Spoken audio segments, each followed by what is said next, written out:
পঞ্চমী সন্ধ্যায় শ্রীরামপুরের দুর্গাপুজো উদ্বোধন করলেন রাজ্যপাল সিভি আনন্দ বোস।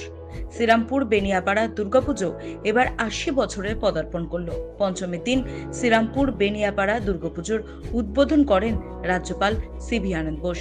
গতকাল সন্ধ্যে 6:30 নাগাদ মণ্ডপে ফিতে কেটে প্রদীপ জ্বালিয়ে পুজোর উদ্বোধন করেন রাজ্যপাল।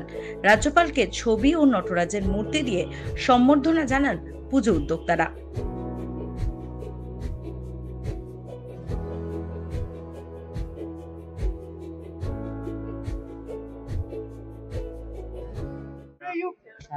I recall the benediction of the Almighty.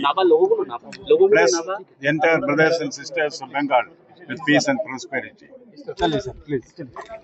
পুজো কমিটির আমন্ত্রণে উনি এসেছেন, ওনাকে অনেক অনেক ধন্যবাদ জানাই। অনেক দূর থেকে এসেছেন, এসে উনি সকলকে শুভেচ্ছা বার্তা দিলেন, মায়ের আশীর্বাদ দিলেন এবং যেটা বললেন উনি ওনার সকলকে এই শুভেচ্ছাই দিয়েছেন, সকলকার জীবন যাতে মঙ্গলময় হয়ে ওঠে, শুভ শক্তি যাতে সবার কাছে ফিরে আসে।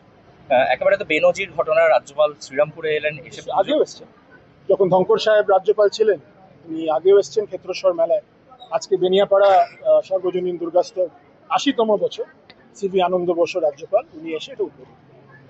সামনেই তো বিধানসভা ভোট থাকছে, তার আগে শ্রীরামপুরের রাজ্যপাল, এটা এখন পুজোর সময়, আজকে পঞ্চমী, কোনো রাজনৈতিক মঞ্চ না, কিন্তু হ্যাঁ পুজো মণ্ডপে যখন প্রশ্ন করেছেন শুভ শক্তি আসবে খুব শীঘ্রই।